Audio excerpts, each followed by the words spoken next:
Welcome, my people, to another episode of the Village Boy Podcast. It is your host, Therese, and I'm excited. I'm excited about this show. It's a short show to the point.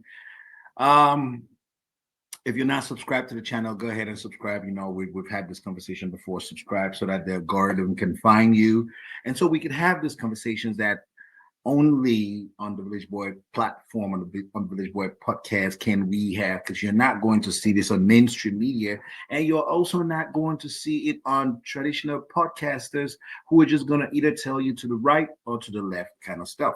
We hit hard. We hit hard.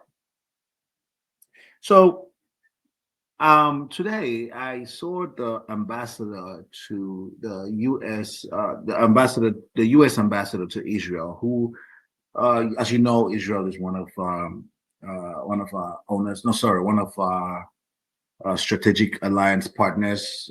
We do a lot of relationships with them. We have a great relationship with Israel. It would be crazy to consider that they own the United States.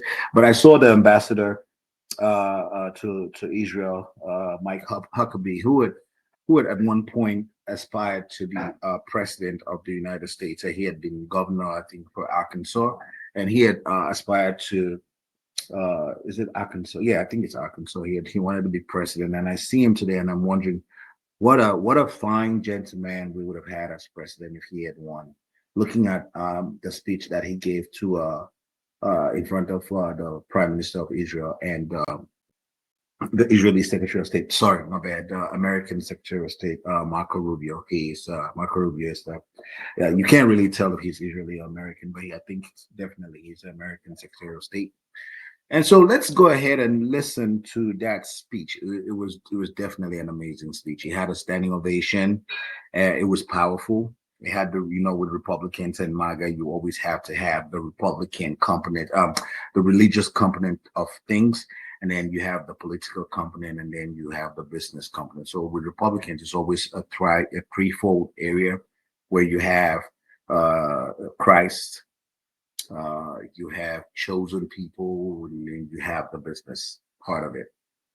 So this was a powerful speech. If you're a liberal, this would be a time for you to subscribe, because this speech would convince any liberal to become a Republican conservative.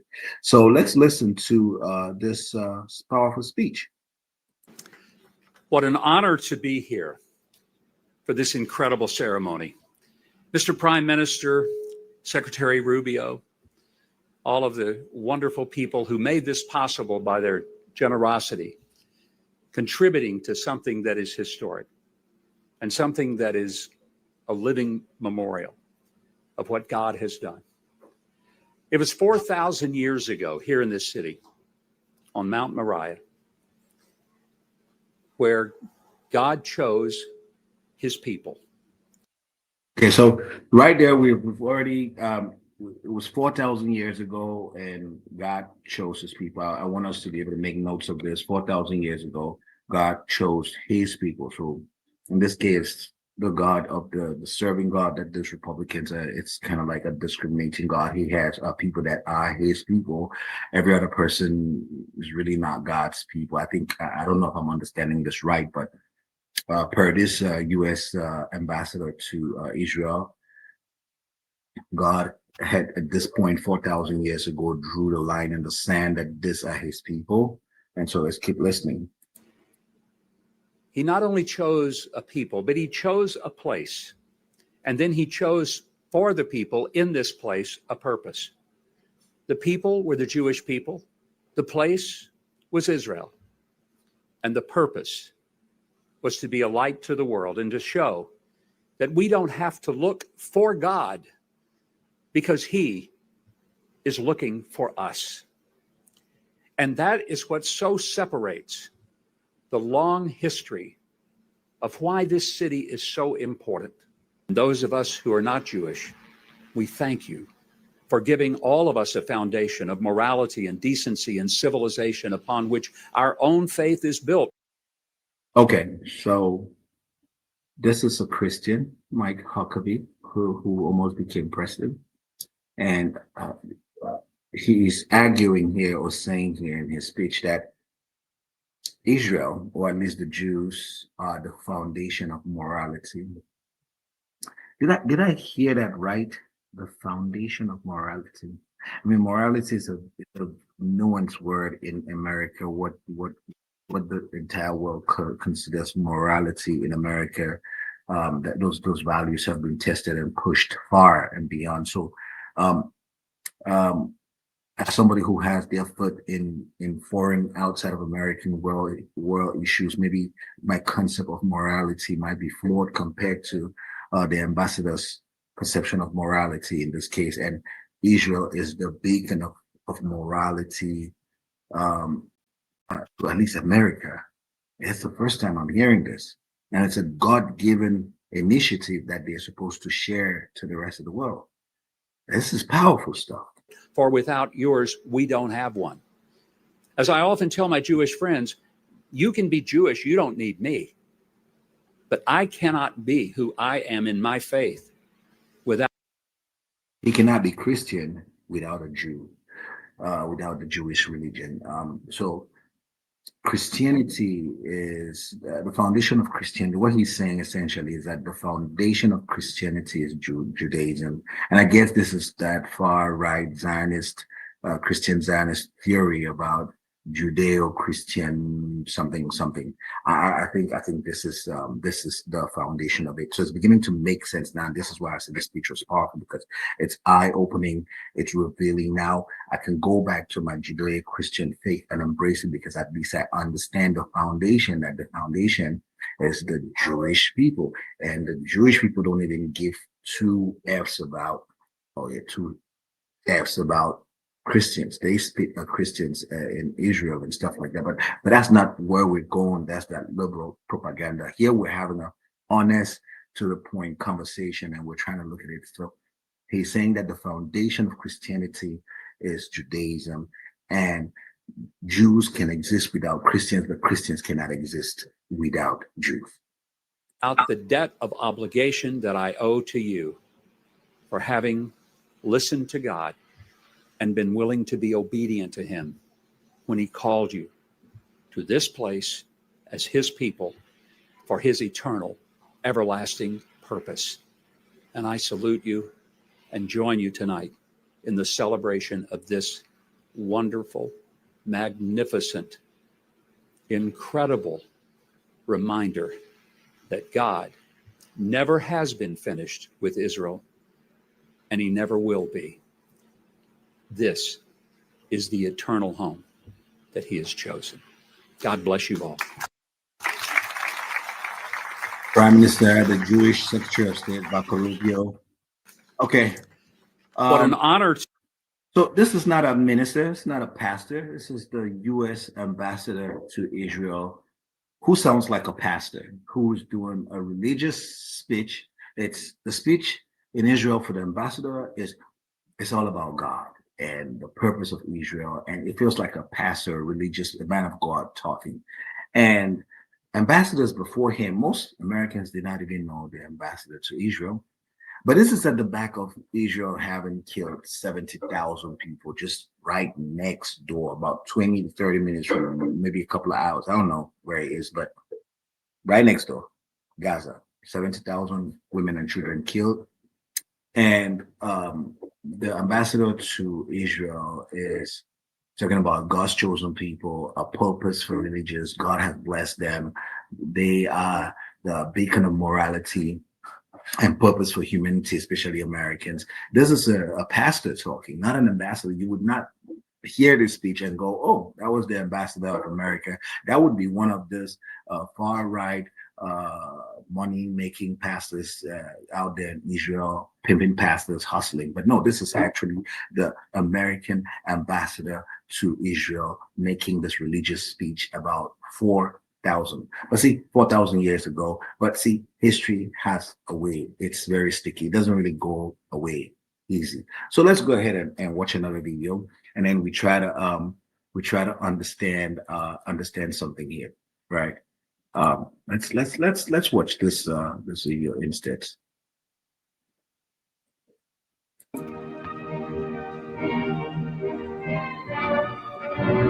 Adding to the present Palestine troubles, more illegal immigrant ships arrive in Haifa harbor.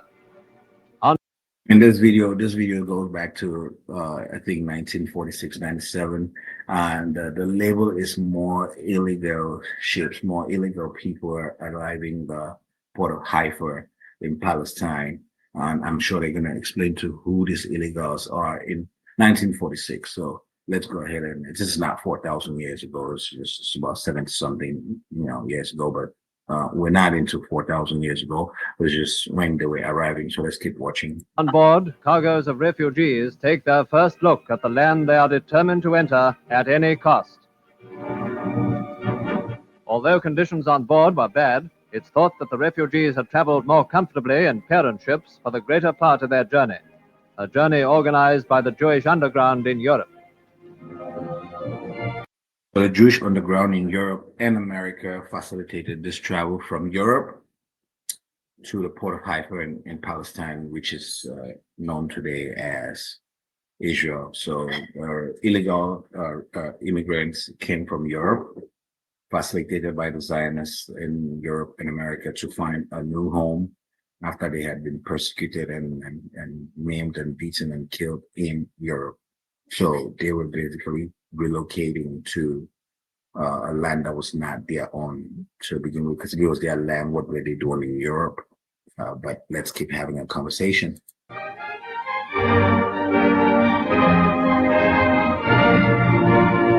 Strong government measures against this menace to security have now been taken. Any further ships will be directed to Cyprus or elsewhere, a determined move to show that Britain's hand will not be forced in framing a new policy for Palestine.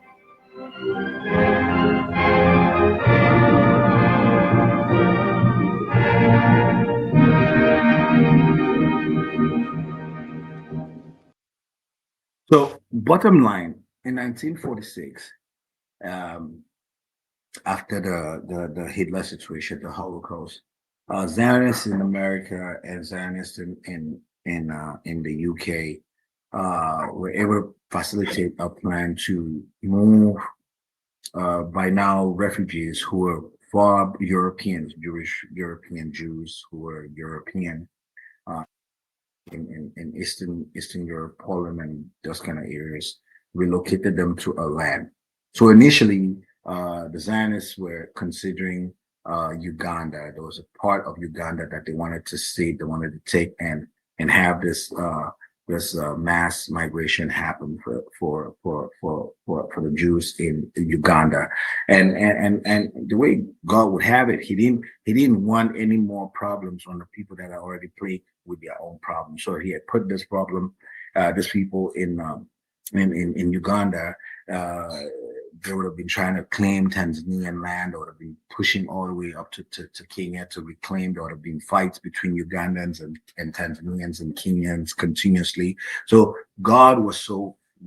Africa was so fortunate to have God on their side, where God was able to redirect them and say, hey, go to Haifa. At least you have a valid claim. You could claim that you come from this place, you're Jews, and says whatever it is that the Christian pastor ambassador to Israel was talking about. So so this are European Jews arriving in Palestine, Israel, in 1946. Not 4,000 years ago, not a promise made to them, just a land stolen by Zionists and given to them with fabricated claims of their land being their land. And one of the reasons why this conflict has really never been able to be resolved was because of speeches like the one that the ambassador gave, the pastor ambassador to Israel. How do you have a country that sucks up that much to Israel and is also a mediator to broker peace between Israel, where you suck up to them, and Palestine, Arabs that you cannot stand? How can you be an impartial mediator in a situation that you are completely and unapologetically favorable to one side and hate the other side? You provide military weapons to one side and limited aid assistance to the other side. that's besides the point. Let's listen to our last video here to see a country whom I think should play the role of mediator. America should pull out. America should just do what it's just doing, support Israel. Matter of fact, it's owned. I mean, America helped create Israel, but it's grown wings like it's drinking Red Bulls, and it's now taking over America and it's running America and it controls America. So it's basically America negotiating within itself against a country America does not like. That would be the negotiations with the US. So I think it's about time that China takes over as the mediator. And why do I say China? I saw one little exchange on X, and I thought it was very valuable and that needed to be addressed. It needed to be addressed. So let's go ahead and listen to this video, right? It's only 2 minutes for 1 second. And you see the way China doesn't know nothing about God's chosen people. Chinese are not predominantly Christians. This is an American propaganda. This is an American Judeo-Christianity way of thinking. Hear how the Chinese emissary, the Chinese representative is going to, and I must give it to this Jewish military person for an IDF. He is showing a lot of character and personality, and he's shown a lot of composure and discipline. I have never envisaged that from. I've never thought of IDF people, or at least this people, as this level of civility. So for me, it was quite remarkable. His voice tone, his temperament, everything. It kind of like low key. He agreed with the Chinese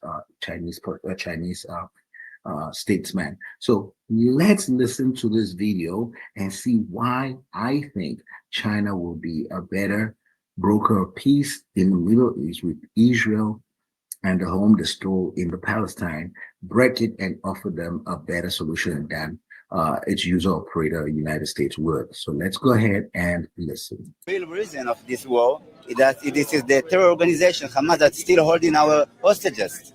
So they replace the UN, you suggest, sound very smart between countries. What we need to do about the terror organization? My answer is very clear. Yeah.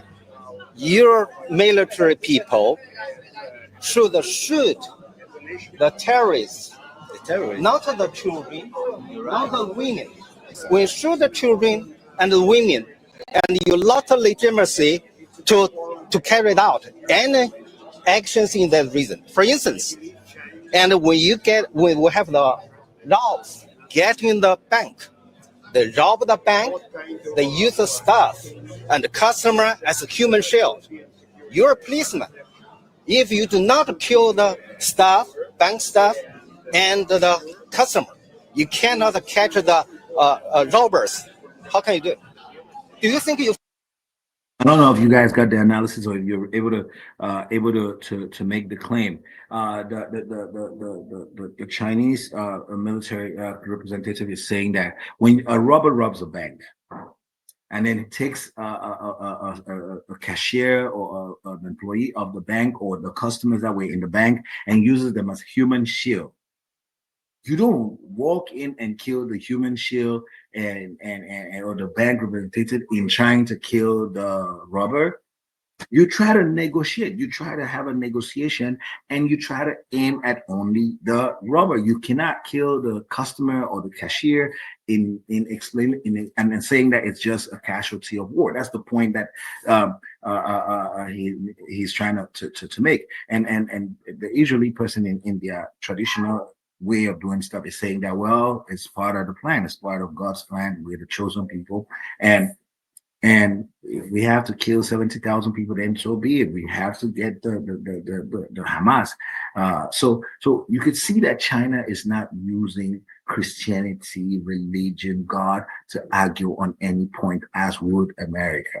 Right? America is blinded by religion, and America cannot make any decision because of its blind obsession of religion. And Israel understands this, and Israel is milking this. But see, China is not in that position.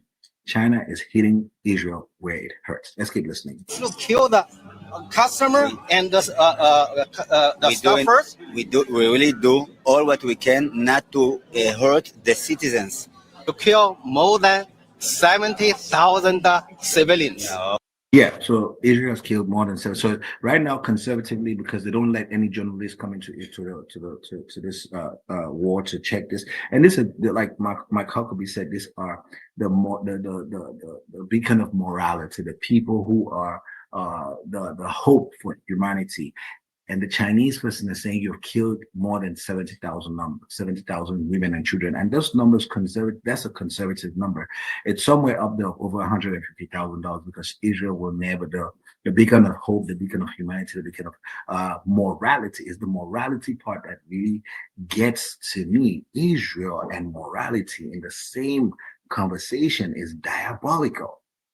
Right, that a pastor, preacher, ambassador to Israel says that Israel is a moral country. Oh boy, but we're not there. We're not having that conversation. We're staying focused on this business and hear how the idea of military guy responds. Oh, there are more than the terrorists. This is not facts, right? Okay.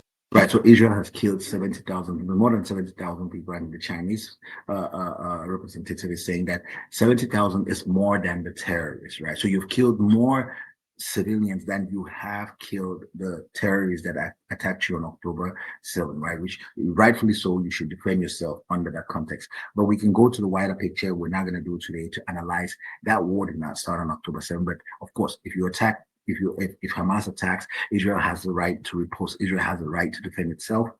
But Israel has killed more than the population, or the total population of Hamas. Hamas does not have 70,000 people. Hamas does not even have 10,000 people, and Israel has killed over 70,000 people. At some point, this beacon of hope of humanity, this beacon of morality, this people that without them Christianity does not exist, have to take accountability, which will never happen because, of course, America is defending. And you hear from Mike Huckabee's speech, Israel can literally do whatever they want to do. America is going to stand there shoulder to shoulder because they are the foundation on which American Christianity and the right rest. Okay. Really? The fact is not decided by you. The facts is decided by the international community. It's You hear that? And you would never hear this. You would never hear an American tell an Israeli that the fact is not decided by you. You don't get to tell us how many people have been killed. No, that's not, because we don't trust you. Nobody takes you seriously anymore. So you cannot be the killer. And it's like going to one of these serial killers, and the serial killer is the one coming to do a press conference and say, well, I've only killed 4 people, and why data is showing that they've killed over 100 people. This is exactly what Israel is doing. Israel is determining how many people they've killed. No, the international community is going to determine how many people you have killed, because you are a perpetrator, a criminal in this conversation. You do not have the space or place or credibility to be able to tell us, the international community, how many people you have killed, because you are always going to trick the numbers. And of course, America is always going to back and protect and defend you by evidence of the pastor, ambassador to Israel, his speech. That was a defensive speech that Israel should take and run with it. If I was Israel, I'll be like, my goodness, right now we can invade just about anybody, because America believes that we are God's chosen people, and they're going to do whatever they can to ensure that we have whatever it is that we want to have. So if Israel wants to attack Turkey right now, if Israel wants to attack any country, Israel, from American standpoint, from Marco Rubio and the ambassador, have carte blanche to do whatever they want to do. not decided by your government.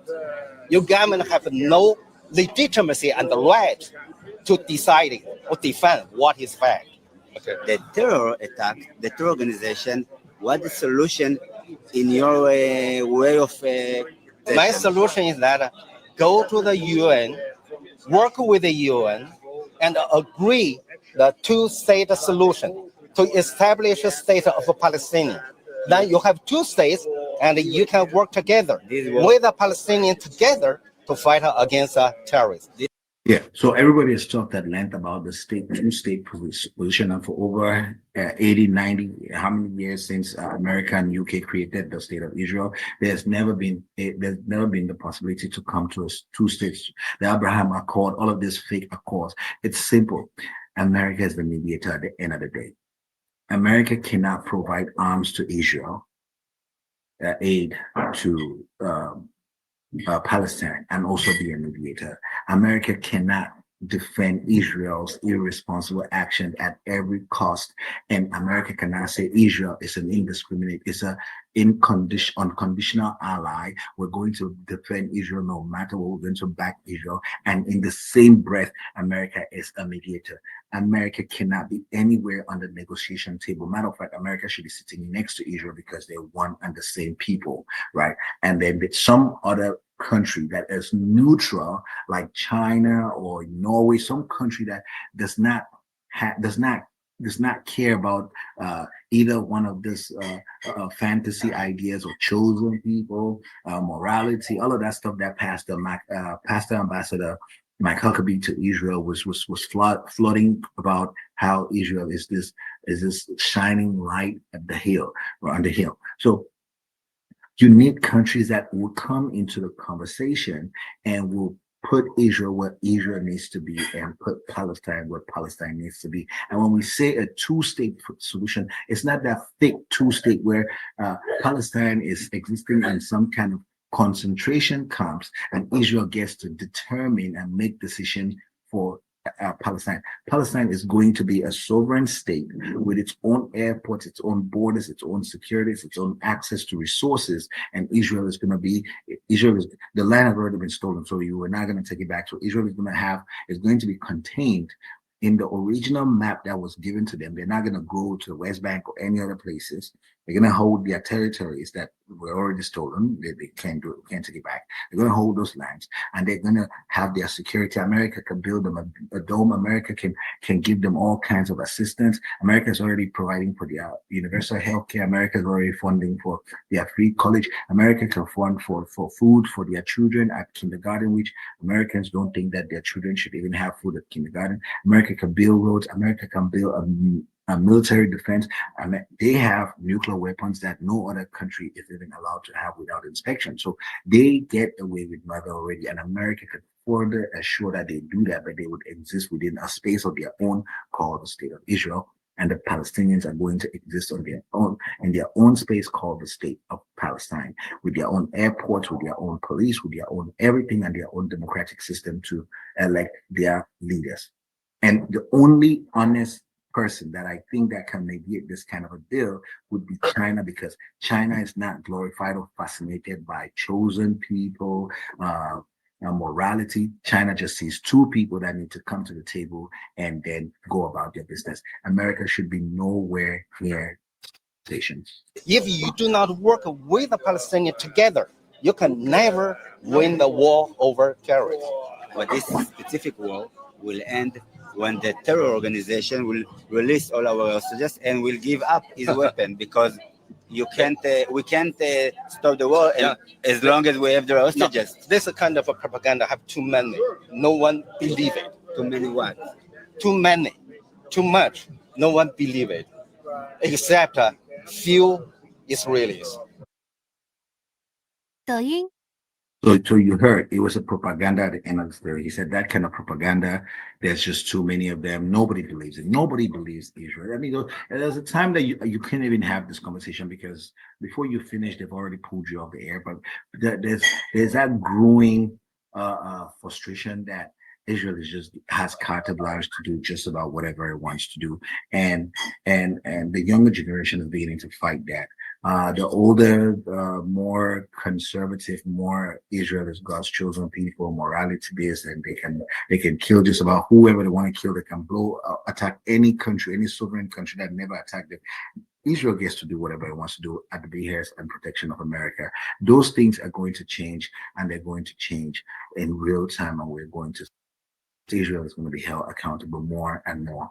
It's been your host for the Village Boy Podcast, Tres. If you have liked this episode so far, please do not hesitate to leave a comment, subscribe to the channel. Let's have this conversation. If you're looking for pandering, feel good news, on the right, you have channels and podcasts on the right to go look for news on that side. If you're looking for degenerative morality, I guess Israel is a moral country news, you can look at the left, and they would be able to have, they would have something for you in that space. But if you're looking for a fair and balanced, no BS conversation that it's going to offend the left and it's equally going to offend the right, you are at the Village Boy Podcast. Thank you. Good night.